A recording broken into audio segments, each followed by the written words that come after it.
Okay, in this second video, we're going to look at some more exponential functions that have different parent functions, and we're going to look at how we identify the transformations and then look at how we graph them.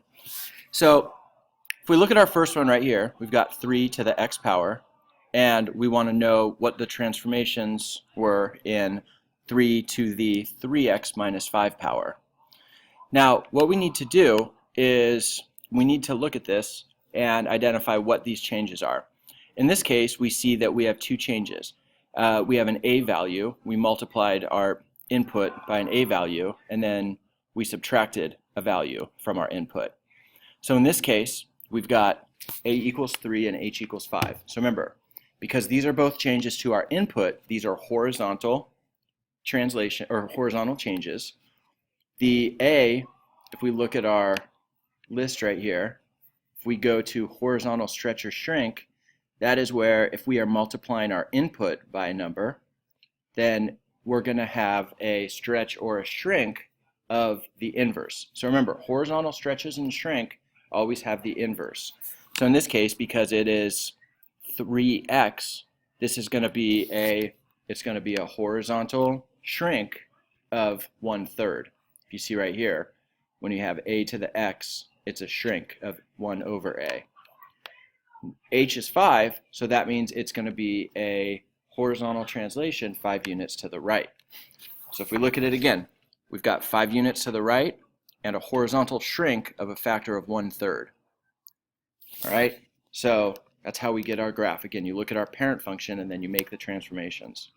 Now our second, we look at our parent function as e to the negative x, and we want to know what transformations have taken place in negative 1/8 e to the negative x.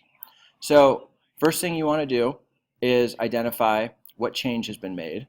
So in this case, we are multiplying our function by a constant.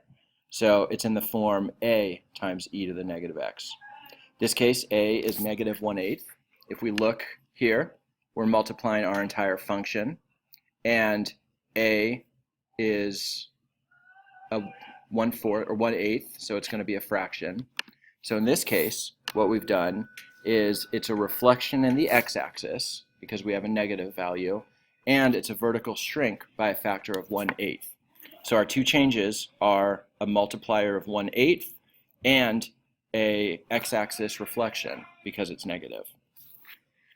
Okay, if you look at our next example here, example 4, what we're doing here is we're doing the same too, except we now have a log function. So we want to know what are the transformations represented by g. So in this case, we've got our original is log of x, and our new is log of negative 1/2 of x. Now again, remember, if you look at logs, all of the rules are still the same in here. So there's no difference between any of the changes between log functions and exponential functions. So if we go back here, we see that we're going from log of x to log of negative 1/2 of x. So you have to identify what change that is. In this case, we're multiplying our input by negative 1/2. So that's going to have two different changes for us. That's going to be a reflection in the y-axis and a horizontal stretch by a factor of 2. Because again, horizontal stretches are the inverse. So a 1/2 means it's a stretch by 2. In the previous example, again, we were multiplying by 3, but that was a shrink of 1/3. So remember, with your horizontal, it's an inverse relationship. What I want you to answer for this question is I want you to identify in part B, I want you to identify what transformations have taken place from f of x equals log base 1/2 of x to g of x equals 2 log base 1/2 x plus 4. Please write down all the transformations that have taken place.